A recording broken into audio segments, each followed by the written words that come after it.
What's up, hobby friends, and welcome to my video on painting white. I've released a couple of videos in the past. One where I actually showed a couple of simple techniques and recipes for painting a cool, neutral, and warm white. And then particularly, and most recently when painting the Blood Angels, I did release a video on how I painted the white armor of the apothecaries. So I recommend checking those out. This video is going to be an extension of that discussion. I want to talk about some of the difficulties and mistakes, sort of deep dive into a bit of that, my thinking and approach of what I'm seeing, briefly talk about my general theory and approach to the color, my thoughts on how to highlight up or shade down, how to pick what colors you want to use, and then at the very end, I'll walk you through some examples. I'll give you one of my blending techniques for how I paint white, and then I'll walk you through some of the recipes I use or most commonly use to paint my variety of cools, neutrals, and warm whites. I do apologize for the quality of my voice. I'm still recovering from my asthma attacks. I've got a bit of bronchitis.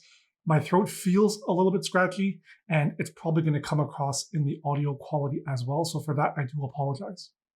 So when it comes to painting white, I personally don't think it's any difficult than any other color.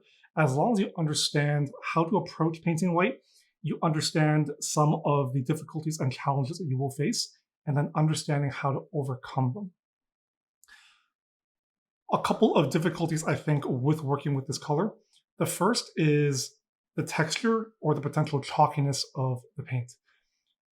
More than any other color, I think white is the most susceptible to issues of texturing and finish. And this stems from potentially two causes. The first is under-diluting your paints, and then the second is over-diluting your paints. When it comes to under-diluting, usually not an issue if you're letting your paint layers dry sufficiently in between layers and you're not overworking the surface. If you do end up not letting paint dry, you're pushing paint around, you're leaving brush strokes on the surface, any imperfection in the overall finish tends to show up a lot more on white than any other color, which ruins the overall effect of having a polished surface. When you over dilute, all paint colors are essentially a mix of color pigment and paint medium. The two together creates your paint. At some point when you over dilute a color, the pigment breaks from the medium, it separates, and your pigments clump. When you build up these layers of over diluted paint over time, these clumping pigments will create peaks in your finish, which results in that texture and that chalkiness you see. White pigments, more than any other color I've found it, tend to have larger pink pigments, and so they are the most easy to over dilute. And when you over dilute them, the pink pigments tend to clump more easily, leading to these greater peaks. So it's important to understand when it comes to getting a smooth finish, the dilution of your white paint is super important. The second is that white is very difficult to correct, especially if you make mistakes in surrounding areas. Because of how translucent white paint is naturally, when you're painting white, and especially in surrounding areas, if you have darker colors, if you overpaint onto some of your white elements, you actually have to start working back onto that white with your midtones and your shadow tones, which hopefully are a little more either translucent or opaque to build up that white again. It's a lot of work and it requires a lot more brush control, and it can make painters nervous, I guess, when they're painting white or working around white areas. One of the ways that you get around this is by saving your white surfaces, if possible, till last. Paint all of the dark colors around it first, and then go back in with white. I find if you overpaint the white onto your darker colors, it's a lot easier to correct them as opposed to having to correct the white painted surfaces. And then finally, I think a lot of it is psychological. The general public consensus is that white is a difficult color to paint, and so a lot of people tend to psych themselves out. They put up this mental block or these mental hurdles, and then when they go to actually paint white on a miniature, because they think it's a difficult color to paint, they end up trying to overwork it, they overthink it, and it becomes a self-fulfilling prophecy. What shouldn't be a difficult color ends up being difficult because people have put it on a pedestal. So some of the most common mistakes that I see when people are painting white on their miniatures, either in whole or in part, so depending on whether the model is entirely white or just little white pieces of it, The first is using a white primer and base coat, and then maybe applying either a contrast or some sort of gray or neutral wash for the shadows in a sort of fire and forget method. It's, in my opinion, sloppy and lazy. It doesn't look good, and you end up building bad habits because you never actually learn how to paint white. Your approach just ends up being, oh, we're going to do a white primer, and then we're going to throw on a contrast wash and hope that's good enough. It's one of my pet peeves where people think that using a wash or using a contrast paint will solve your problems when it doesn't. It's not magic, and you don't actually learn how to paint white properly. And if that's a method that you continually rely on, you never grow as a painter. By extension as well, a lot of people also never build up their colors properly. They either use only pure white because they use white primer or base coat, or they use too much white, relying on a solid white color to sell the illusion of the material or the color of whatever they're painting. And again, it doesn't look convincing. It ends up being sloppy and difficult to paint because you're trying to use too much white. And I'll talk about this more later on when I start talking about my general theory or approach to painting white and the recipes. But mistake number 2, I think, is just using too much white or using only white and not building up your colors properly. And then the third is improper dilution, which, as I mentioned, can lead to chalkiness or streaking with your brush strokes if your paint layers are too thin, or if your paint is not diluted enough and you're not letting each layer dry. Again, you're pushing paint across a wet surface. It's going to leave streaks from your brush stroke showing through, which can also lead to rough finish and chalkiness in the overall look of your miniature. So my approach to painting good white is threefold. The first, to get good looking white, it's all about midtones and nuance. Take a look at things in real life. Take a look at objects that are supposed to be white that you know are white. And when you really look down, you drill down and you analyze, you'll see that there's a lot of interesting information, a lot of interesting color depending on the environment, local color, the finish of the white. Are we looking at a matte or a reflective surface, for example? Everything contributes to making white actually not be white. Even though it should be, we see a lot of interesting color and variation. And so with white, it's all about having that information, that nuance in your mid and shadow tones. Tying into that is approach number 2. You actually want to avoid using as little white as possible, saving it for limited spot highlights where you know your value is going to be the brightest. So again, keying into the first point, when you actually look at white objects or white things in the real world, they very rarely appear as white. There's a lot of color information in the midtones and in the shadow tones, both from the local color, environmental color. You're looking at surface wear and tear. Maybe it's dirty, maybe there's damage on it. Everything contributes to adding color to white.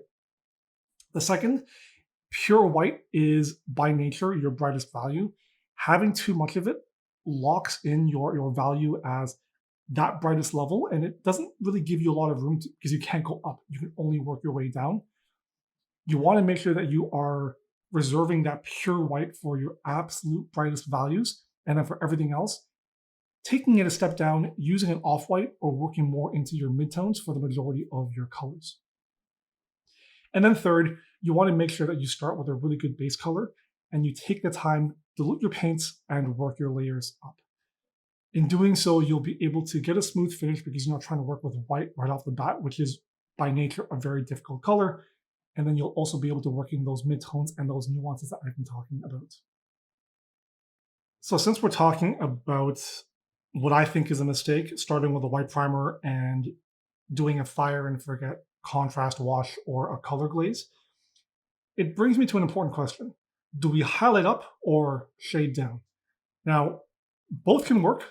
My personal preference is to highlight up because of the way I paint, because I like working in opaque layers, and because I largely prime black without doing any zenithal priming. It's just what I'm familiar with, what I'm accustomed to, although I can work down and sometimes do work down as well. Before I talk about glazing down, I also do want to caveat that when you're painting, as you're correcting and working on the piece, you do end up highlighting up and shading back down. I'm talking more just as let's call it the initial sketch. When you're doing the first blocking of your colors, working through the initial blend, do we highlight up from a dark primer or a dark base coat, or do we shade down or glaze down from either a white primer or a bright base coat? Shading down very often will involve glazing in your shadow tones, and this can work if your base coat is, personally, I think, a bright tone that isn't pure white. Like I mentioned before, because white is the brightest value, you can't go any brighter than white. If you're going to lay down a bright base tone and then shade or glaze down, I do recommend starting with a color that is off-white. You go with a bright gray, ivory, or an eggshell. And what this will let you do is you can shade down, and because it's not pure white, it does give you a little bit of value step up to push to pure white for your final highlights, and it gives you that little bit of extra room to tweak. That being said, I'm not saying you can't prime white. By all means, if you prime white, do a glaze or a filter, or even just an opaque layer of an off-white onto the entire thing and then glaze down. That can also work as well. So very often, yeah, again, working with a bright white or off-white base tone or primer, you glaze your shadows down and then you polish back up with some final opaque highlights. One thing too that I found in my approach is that glaze layers are never quite the same as opaque layers in terms of the finish of the color, unless you do enough glaze layers that the color then becomes opaque. So yeah, you can work back and forth, but when you're working with glazes, you end up having to do a lot of layers to make it opaque. And when you go in to correct, laying down glaze layers takes a lot longer than working with more opaque layers. Because of the way I like to work and I'm painting quickly, I tend to prefer opaque layers, and so that's just the way I paint. If you prefer to glaze, there's nothing wrong with that. Just understand that it does take a lot more work and effort because glaze layers are so translucent, verging on being transparent. So how do you know what colors to use? What colors to pick for your base tones, your highlights, your nuancing? Honestly, I don't think it matters. I think as long as you can build up the colors or shade down the colors, anything will really work. What's more important is thinking about the material, the environment. Are you talking about ambient color, local color? What about the color of your highlights impacting the overall tone of the colors of your piece? Are you going to look to exaggerate your shadow colors? Is it a daytime or nighttime setting, which will impact the strength of cool tones for the shadows versus warm tones for your highlights? What is the mood of the piece? What other colors do you have on the piece? Are they mostly cool tones or warm tones? All of these things will impact the colors you end up using for your white. And you can take a lot of artistic license, a lot of creativity, and you have a lot of freedom in the colors you choose. And I think once you start to build up a repertoire or a library of recipes, you'll feel a lot more comfortable painting white. It'll be a lot faster for you because you have fallbacks, you know what they look like, and you can tweak your approach depending on all of these different factors or variables that will come into play. For warm tones or for a warm white, you might want to build up from a brown or some sort of ochre yellow to start, maybe some sort of like a brown leather tone. For neutrals, pretty much a flat gray. I find a neutral white is very great for nuancing because there is no inherent warm or cool tone to the color. You can really do some glazes to tweak and vary the color of your overall white. With a cool white, you can build up from a blue-gray. You can go with sort of a purple, maybe even a pink, greens. Basically, look at your color wheel, look at what's warm versus what's cool. And to do a white, you pick some sort of desaturated color that fits along the color wheel for those colors, and then build up into your white tone. So with a cool white, I do find that you can build it up from a more neutral gray and then introduce cool tones through your highlights, where with a warmer tone white, you often have to start with a warm base. I found in practice that starting with a pure neutral gray and then adding in warm tones to your color has the potential to muddy up your colors as you work up, but really that depends on the specific warm colors you use. If you're starting with a fairly bright neutral gray and working your way up through ivory tones, for example. You're working through, for as an example progression, scale colors, white sands, Mojave white, or Mojave white sands into an ivory and then a white. That can work as well. But if you want a darker warm tone, your best bet is to start with a darker color that already leans in the warm tone. So I know I've talked a lot about some of the theory and the approach without actually showing anything, so I think this is a great opportunity to really zoom in, focus in on some pieces I've painted, both as cool whites, neutral whites, and then warm whites. I'm not going to deep dive into the recipes just because some of them I painted a long time ago, and a lot of them are fairly similar, but I'll explain, I guess, just the general color recipe for each of them, and then why I chose to nuance each color the way I did based on each of the models. So starting with the cool whites, I've got a couple of examples. I've got Ghost Spider, Doctor Strange, I've got my Bloody Angels Apothecary, and then I have this Queen Elizabeth bust. So with these cool tones, what really dictated the colors I chose to use was largely because of the surrounding colors, as well as the overall mood or the color palette I wanted to extend over the entire piece. So for the Ghost Spider figure, it was a lot of pinks and a lot of purples. In her suit, even in her shoes, as well as the markings, it's a lot of pinks, it's a lot of teals. And so I knew that I wanted the white to have an extension of those pinks and those teals in the color tone, and that would work better as a cool white. So I started off with a fairly neutral gray recipe, working from gray to sort of an ivory eggshell, but in the cool range into very little white. So one thing that I do want to point out through all of these pieces is how little white I'm actually using. So on this piece itself, and I'll point it out through all the pieces that I'm actually going to walk through, the only real white pure that I've used on this figure is the top of each of the breasts here, this little spot on the sternum, as well as the clavicle, and then this top part of the hood and this portion of her mask on the nose. Everything else is actually an off-white. A lot of it, as I've been saying, focuses on midtones and on nuancing, and relies on the fact that because we know what this object is, we know that Ghost Spider's suit is white, it relies on that inherent knowledge of the material and the actual color palette itself to sell the effect that it is white without using so much pure white. And then of course you see that I've got a lot of these desaturated purple tones, these pink tones, and a little bit of this purplish blue tone in the deep shadow to carry that palette across. It's the same thing with this Doctor Strange. Because of his blue suit, I wanted the white on his suit to have a lot of blue tones. The only pure white on this suit actually is right here on the sternum, right here, right underneath the amulet, and on his hair. On his gloves, and on the majority of the suit, the white is actually greenish white, which is an off-white in the cool tone. Hints of green, hints of blue, hence the name from the AK range, and then a lot of blue tones in the shadows as part of the nuancing to match the suit. I've also incorporated a bit of green OSL from the fire you can see on the hand, as well as the suit right here. For the Apothecary, because of the blue on the base and because I've been using it consistently on my Bloody Angels, I've been using this purple tone, this Druchii Violet from Games Workshop to shade all of the red. I wanted to have a bit of that in the shade of the white as well. Having that sort of purple tone lends more into the cool range, although I tried to keep a lot of the white fairly neutral, leaning just a little bit into the cool tone with sort of this pale blue in the midtone.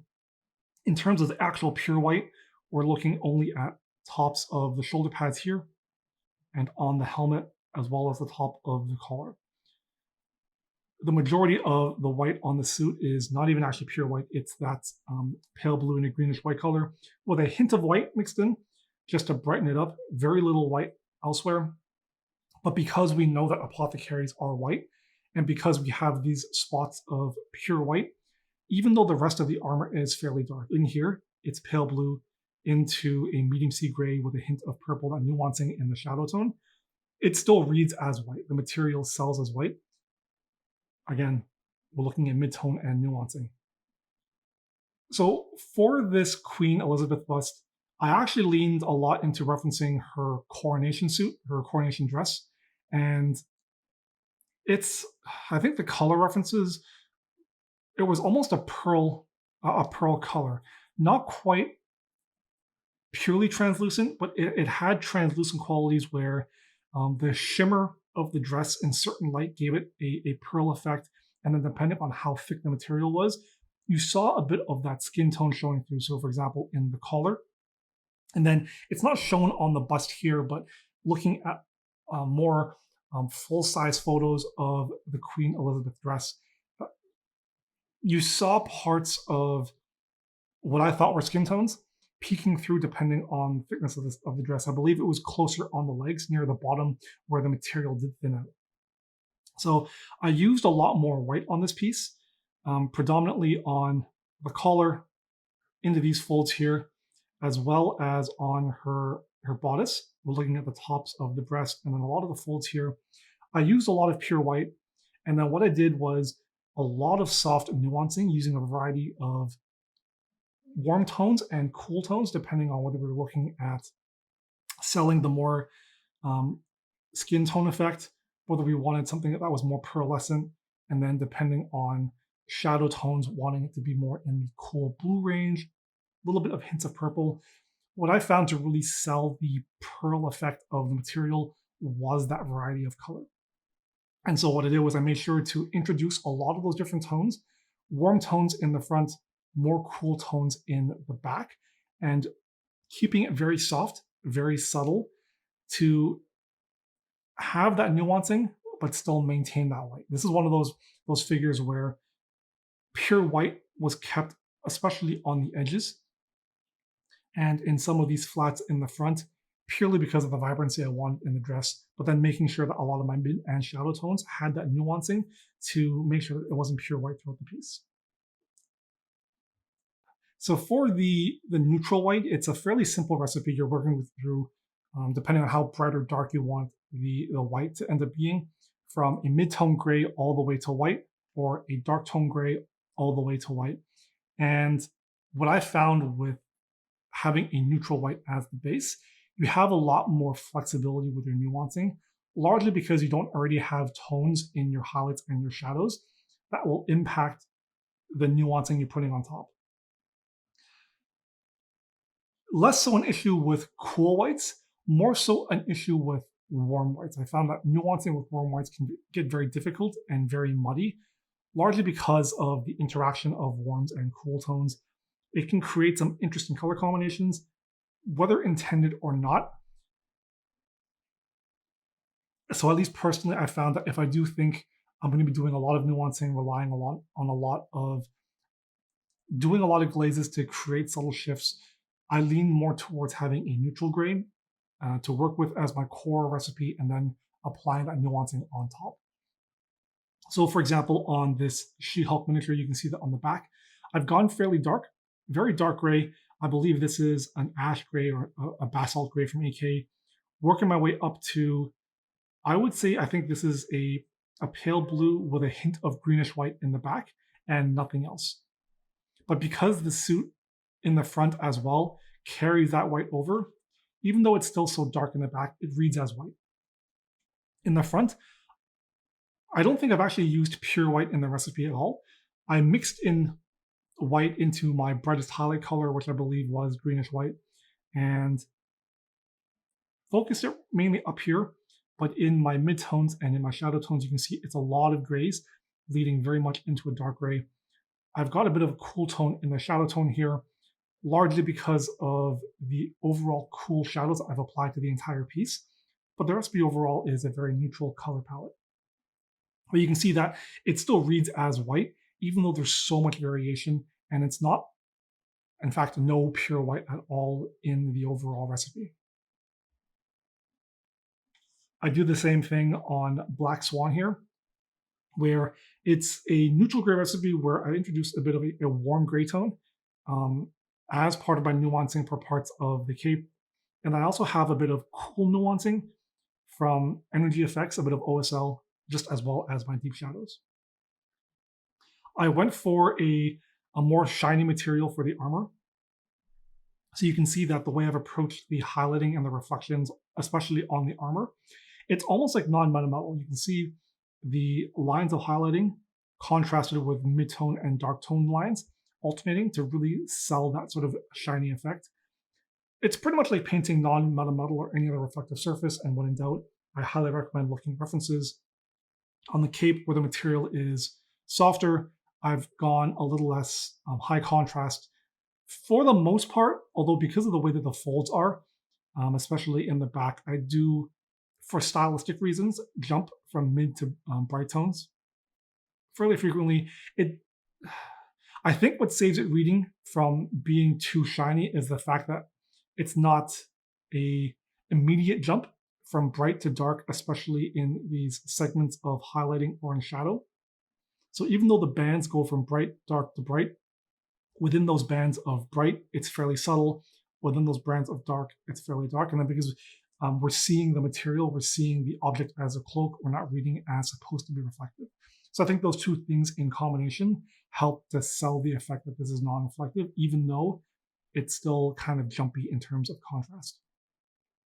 In terms of pure white, we've only really concentrated on the cloak up on the hood, as well as the shoulders and bits of the edge on the cloak. On the armor, there's a little bit more on the thighs, on the top of the abs, the sternum, and a bit on the breastplate, as well as on some of the edging just to help sell the reflectiveness. On this Daenerys bust, on the hair, you can see that the hair primarily sits in the medium shadow tones, a lot of mid-tone, dark tone grays, some nuancing for the cooler shadows, purple and blues, just to create sort of that overall environment, that cool environment for the piece. But in the highlights, in the midtones, all neutral. In terms of pure white, I've only really focused it on the top of the head and on this hairline right here. A couple of these braids and a couple of these highlights right here are also pure white, but for the most part, it's all midtones. It's because we know that her hair is supposed to be white, we read these bright value spots as being pure white, and so our brain automatically interprets everything else as being white, even though it's not pure. Neutral white is also my go-to for creating smoke and explosion effects. Again, largely because I can have that neutral tone to nuance with my yellows, my oranges, and reds and have a pure color tone. Yellow in particular gets very tricky because it's so transparent. It draws, or it is impacted by a lot of other colors that you lay down underneath it. So depending on the specific colors you have, you run a risk of the yellow being very, very muddy or not having an impact at all. And because I want a high impact from the explosion, from that fire, working with a neutral gray or a neutral off-white color helps give me that vibrancy to build up that smoke and that fire effect. So for working with flames and smoke, neutral white is my preferred.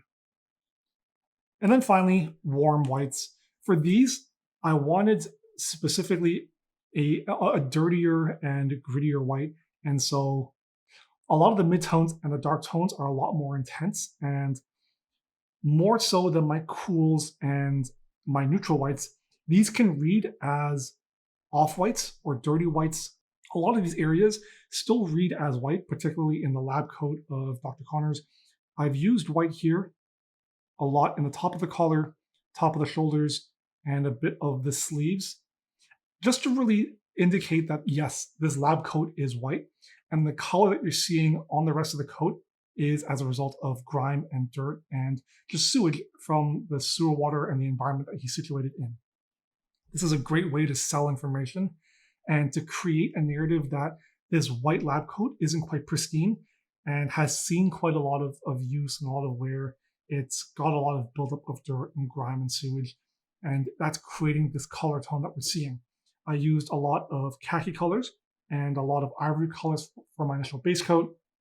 I believe the shadow tone is a mix of Thar brown, US olive drab, and a bit of Tenebris gray, which has that green, that purple, and that brown tone in there.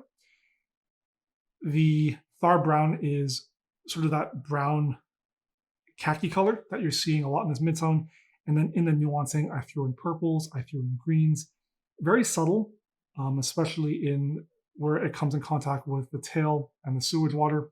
And then underneath, in particular, a lot of greens, purples, and blues, both as a way of creating the cool shadow and also to carry on that dirty lab coat feel. For this Julius Caesar, very similar recipe, tenebrous gray, US olive drab, Thar brown for the base coat, and then working through a bunch of ivories and khaki colors.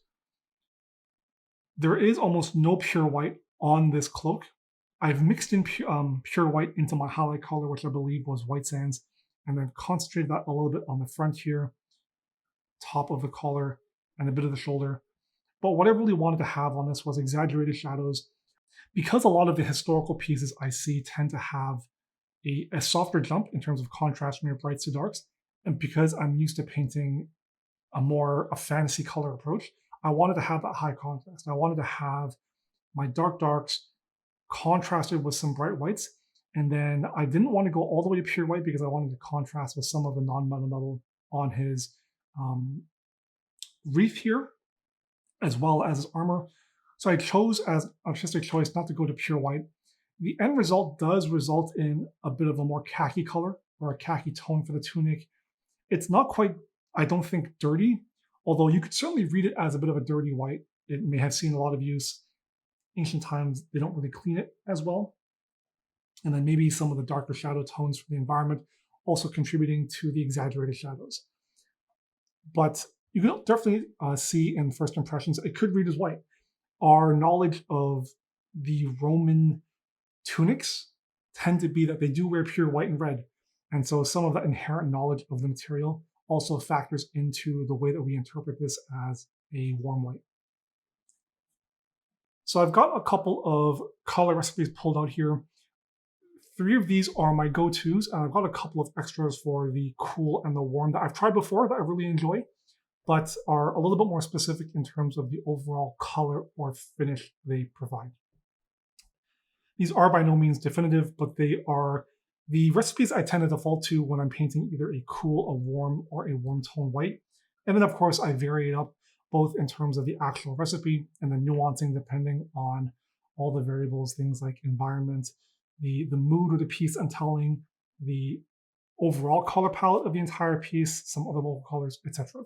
So don't take this as a definitive, these are the colors you have to use, but hopefully this gives you a good jumping point to start building up your own repertoire of white recipes.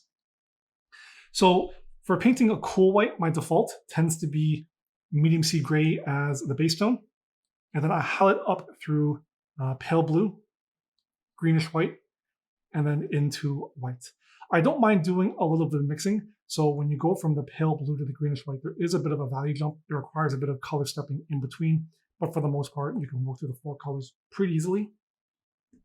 And then depending on how bright or dark you want the piece, the nuancing you want, I'll sometimes throw in a bit of anthracite gray and then a bit of Drucci violet from Games Workshop to both shade or nuance the piece.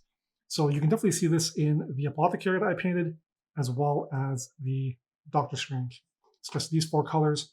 For the Apothecary, I nuanced with a bit of Drucci violet, and then for Doctor Strange, it was a bit of anthracite gray. And then I also threw in a bit of blues and purples just overall as part of the piece. Another recipe that you could possibly try, if you want a little bit more on the green side, is Gunship Green for your base tone, Green Sky, APC Interior Light Green, and then from there you can highlight up into greenish white, or maybe pick some sort of other cool tone off-white and white for your highlighting. For the neutrals, it's pretty straightforward. It's just you take your pick. How dark do you want? You start with that as your base tone. So for me, I tend to prefer ash gray if I want a little bit darker, or if I want a bit of a brighter, I start with graphite. Both base coat very well. Don't require a lot of layers to cover, and then you can build up pretty nicely. I will go through pale gray from graphite into pure white. Depending on if you want to nuance, again, neutral gaze give you a lot of variation because there's no inherent color in the piece. You can throw in a lot of warm tones, a lot of cool tones, and really play around and mix up depending on what you're looking to paint. So the best example for me for this is Um, I might have called it black swan in the video. This is super giant. So I started off with these 4 colors from my progression, and then I threw in a bit of warm gray. You can see in the cloak here, just a bit of warm tone nuancing for sort of that warm highlighting. And in the cool tones, I ended up throwing in some of those purples, these fuchsias, these blues, subtle OSL from the energy effect, and then an overall purple shade tone, because that's how I shade all my Marvel miniatures. For my warm tones, I tend to lean into the ivories. So very often I'll start with a mix of Tenebrous Gray, touch of US Olive Drab, just because I like having a bit of a cooler tone in my shadows, and then Thar Brown as the base coat. So those 3 colors, it's touch of these 2, and then this, and then from there you want to work your way through Thar Brown, Mojave White, White Sands, and then if you want to go up to pure white. White Sands is a great eggshell white color that it doesn't look it in the bottle, but the finish is very close to pure white without being pure white, and it's a lovely color to work with. I use it a lot on this model. I use it on my Caesar as well as my Necrons, and it gives you a nice warm tone. Very great for painting. I find things are more in the ceramic tone.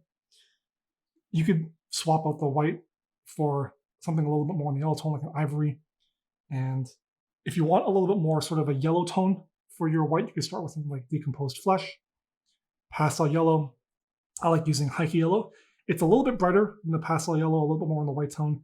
Pastel Yellow has a little bit more of a yellow color in there, so having the 2 is a nice mix. Into Ivory, which is eggshell white, but a little bit more on the yellow side. And then you can bring it up to pure white if you want that pure bright color. Again, by no means definitive, but these are a couple of my go-tos and a couple of variations for cool and warm tones that maybe you want to play around with or use that as a jumping point for building your own white recipes. So for this sample recipe, I'm going to be working on this shield for the Greek hoplite that I'll be painting. So for this overall piece, just to give you a bit of a background on why I'm choosing the colors I'm choosing, I'm going to be painting him in a blue color scheme, blue and white with a bit of gold, to match the Athenians from 300 Rise of an Empire, so an overall cooler color palette.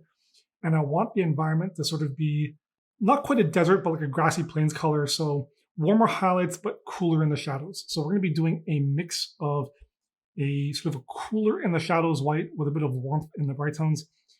I'm not going to do the nuancing on the shield, largely because you could do any color you wanted. It's just a matter of glazing, and because I'll be doing a lot of the freehanding, and I want to paint the rest of the piece first before I do the nuancing. But really the purpose of this is to show you that you can really pick any color you want, and I want to show you the blending technique I use so that you can build up a smoother finish on your white. So the 5 colors that I'll be using are Anthracite Gray as my base coat. I'll work through Medium Sea Gray, Pale Blue. So this is a cooler shadow tone, and then when mixed in with the Medium Sea Gray, which is a neutral, doesn't really change, into a pale, which keeps fairly cool for the shadow tones. And then as we highlight up, we're going to bring it into White Sands, which is a little bit warmer.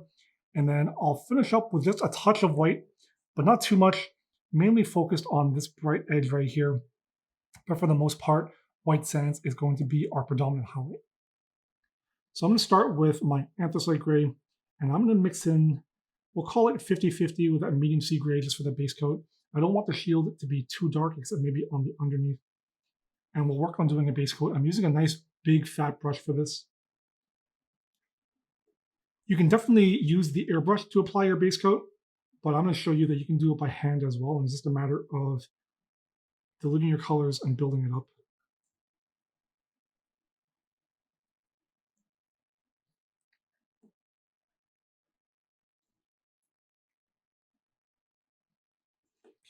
And what I'm doing, as you can see, is I'm doing thin, short brush strokes, changing my direction, and I'm jumping from part to part. So I'll lay down a color in one section, and then I'll move to another while that part dries.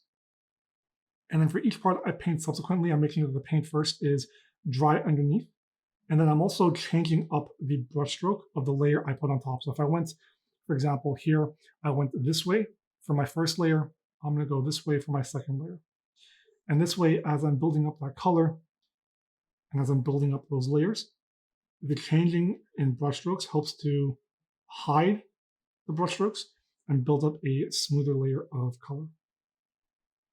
Now, because this is the base coat, and especially as I'm getting towards the brighter edges, I don't need a fully flat base coat, although depending on how much of your shadow tone you want showing through, you may want to spend a little bit more time to do a flat, smooth coat.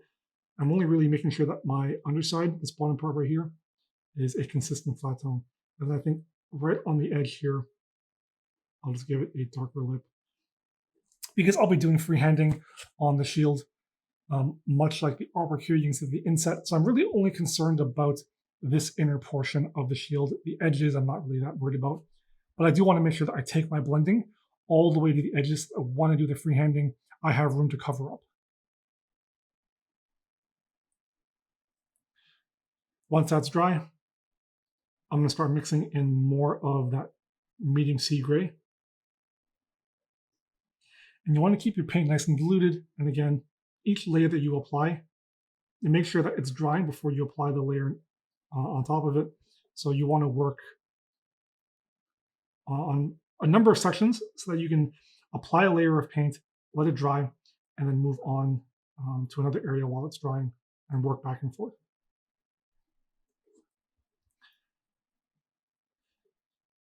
I'm also thinking at this point about the finish of the shield. I do want it to be a little bit dinged and battered, like it's seen some combat damage. So the overall finish of this is not going to be picture perfect blending. I'm going to want to have some of my brushstrokes show through for that texture.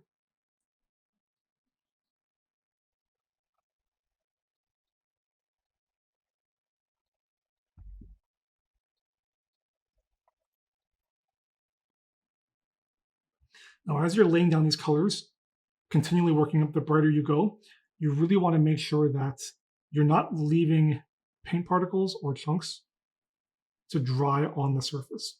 And you'll definitely see them as you build your color up. If you do, make sure you pull them off, and that's an indication to tweak the dilution of your paint. Probably less diluted, because you're seeing that pigment separate from the medium.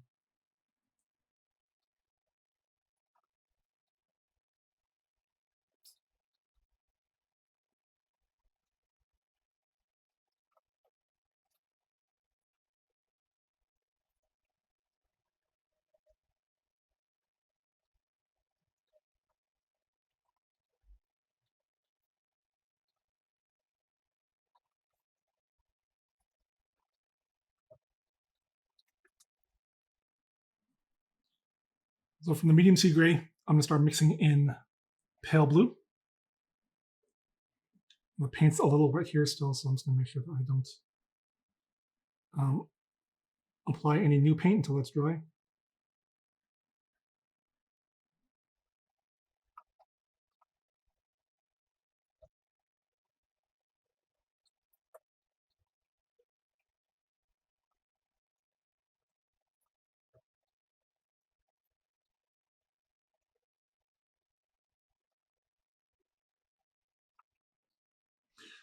And you can see what I'm doing is I'm just continually refining. I'm pushing my highlights. I'm not really concerned about perfect blends right now. I'm just looking to apply and block in my color.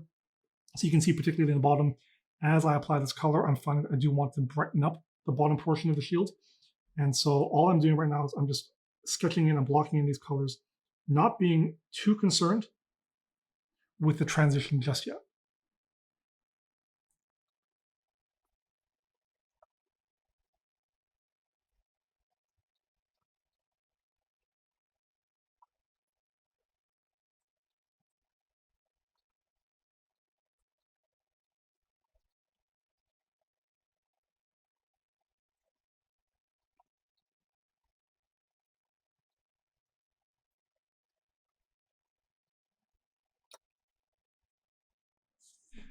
So making sure that our pale blue is fully dry, we're now going to start introducing that white sands.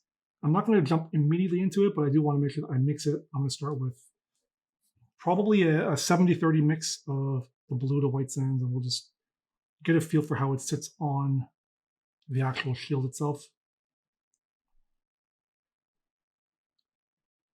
It's at this point now because we're starting to branch into a color that has white, so white pigments in the actual paint itself. We need to start being really careful of how dilute our color is, and making sure that each layer is dry before we build up the next layer. You can see now I'm actually starting to work in smaller and smaller sections. This gives me time to work on other areas. I'm not making huge strokes across the surface. My colors are dilute enough that I'm not seeing huge separation, and it gives each section time to dry before I move to the next. It's a lot to take in, I know, but it's one of those things where over time and as you get more practice with it, this will become more familiar, more second nature, and you won't even really think about it. You'll just do it out of habit. And again, I'm maintaining that technique of alternating my brushstrokes on top of previous layers, making sure that I'm changing the direction I'm laying down the color. And this will help me in turn build up better, smoother coats.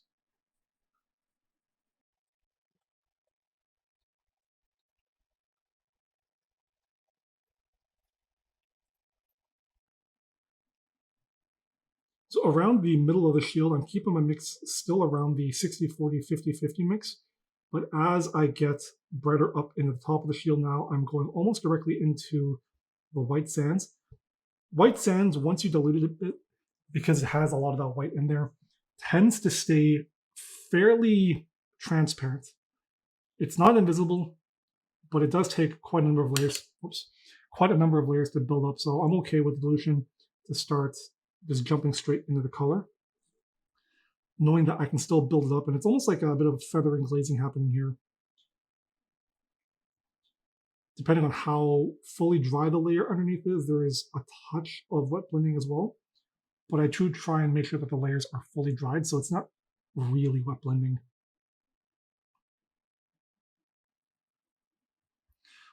One of the advantages as well of being able to build up this color, build up your white from sort of any tone, and not just relying on a white primer or some sort of bright base coat and then a fire and forget wash or a contrast wash or glaze on top.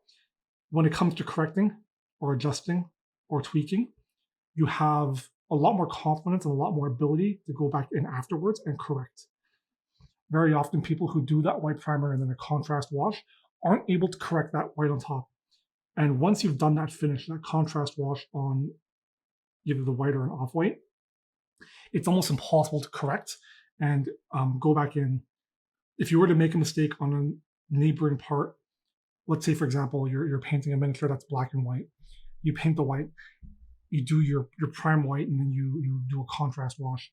If you then go do your black and then you fuck up and get some of the black on the white, how do you correct? You're not going to be able to match that white at all.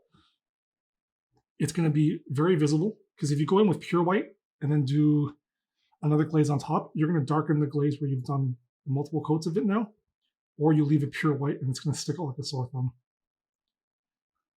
That's one of the reasons why it also builds bad habits you never learn.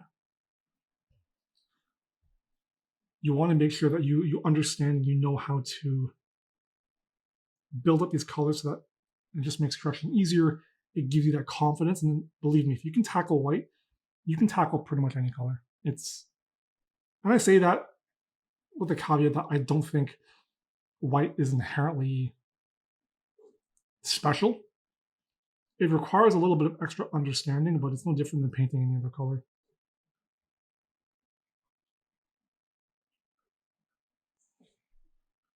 And once we've reached pure white sands, I'm just gonna take a bit of the white.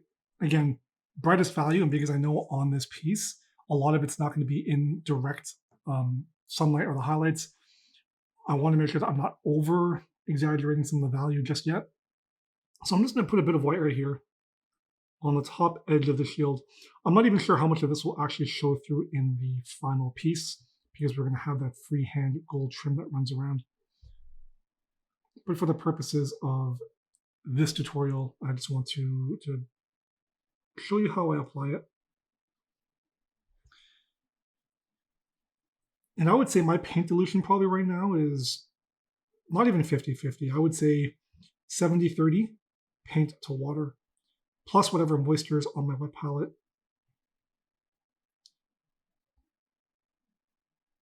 And I'm just gently doing that sort of cross-hatchy brushstroke pattern going on top. The layers are nice and thin enough, and I'm applying it in tiny enough sections, as before and as always, that each area is drying fairly quickly. And then the cross-hatching helps to hide the brushstrokes.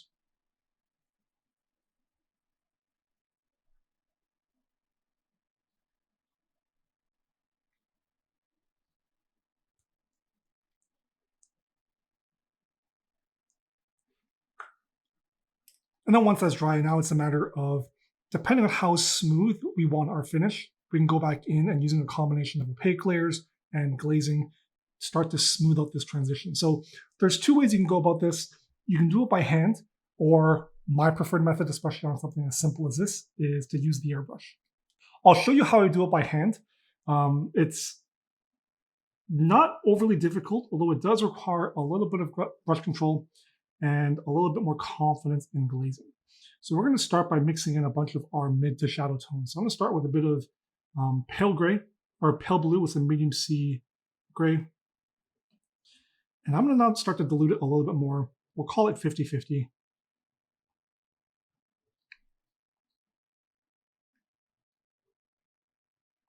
I'm just going to start applying some thin layers over some of the rougher areas where I want to smooth out the transitions. And I'm going to start to eyeball, okay, well, how much impact is this having on the overall blend?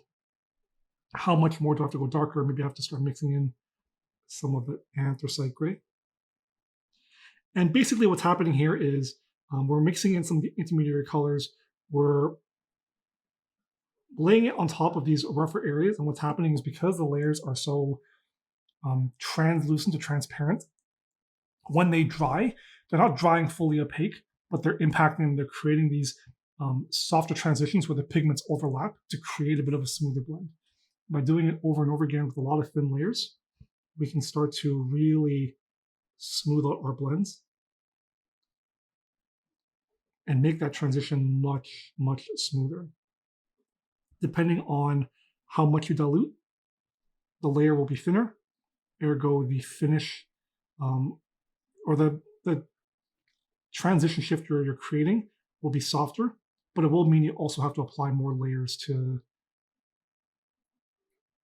really create a much more opaque finish. Struggling for words there. Okay, so you can do it by hand, and for sure, go back and forth if you find that you over darken a piece or you want to tweak the highlights of the shadows. Go back in with some of either that pale blue or the pale blue mixed with the white sands. And you can see here that I don't know if the camera's capturing it, but there are a couple of pigments here that are drying. So I'm just going to pull that out.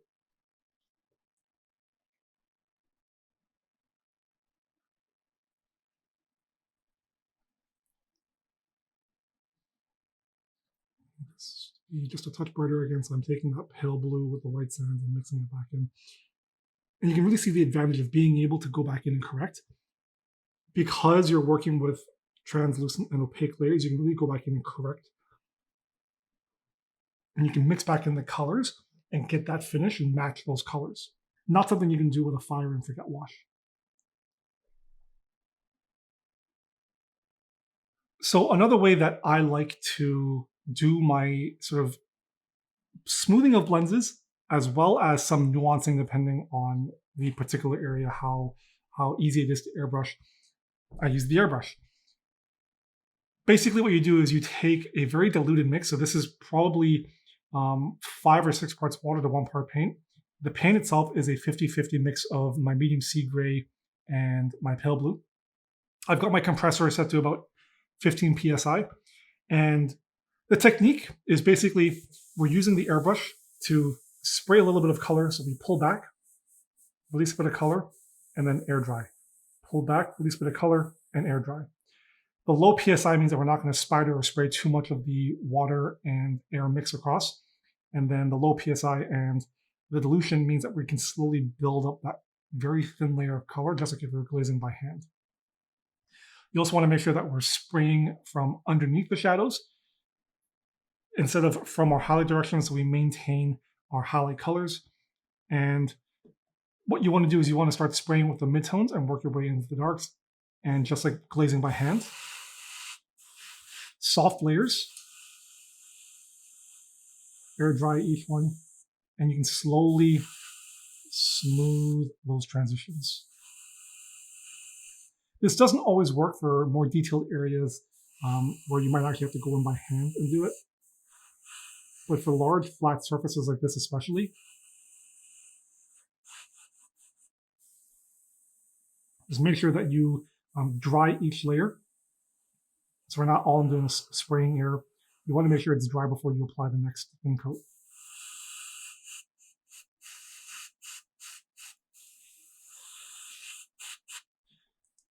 And I think I'm going to mix in a little bit of anthracite gray into the mix.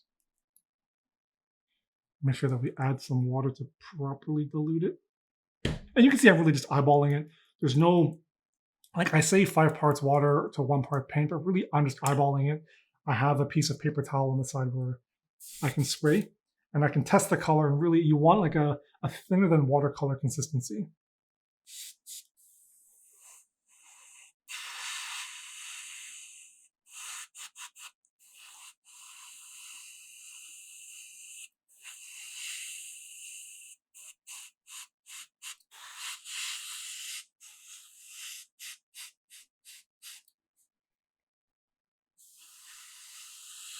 And you can see just how soft and subtle that layer of color is as I'm applying it. Make sure it air dries. And already it's looking a lot smoother. And you want to make sure that you're doing this with your mid and shadow tones. I tend to avoid doing it with the brighter highlight tones because with brighter colors, you tend to notice the spattering effect a lot more, especially when you're spraying with the low PSI. But with the lower or with the darker colors, you don't tend to notice it as much. So this is a great way to very easily and quickly smooth out your blends without doing it by hand. Just making sure that your thin layers and you're air drying each layer in between.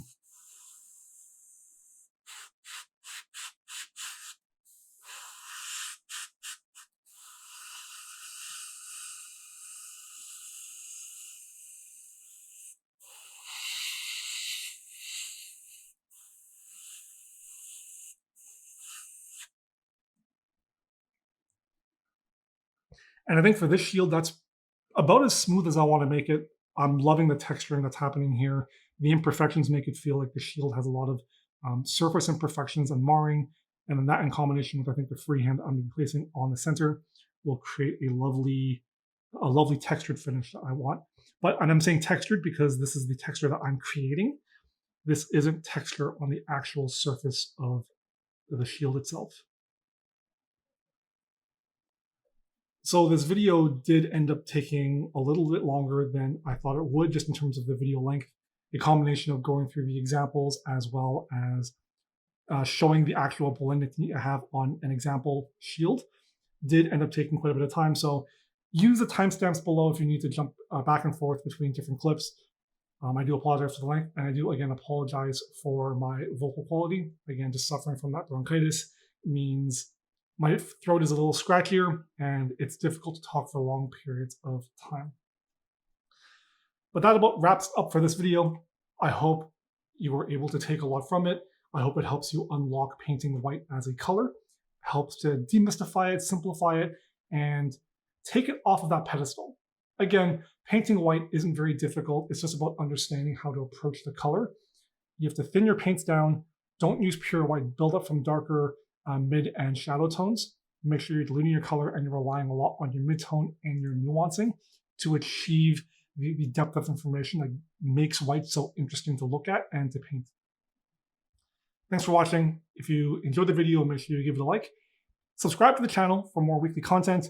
And then if you want to check out other social media platforms, I'll make sure to have links in the video description below. As always, until next time, happy hobbying.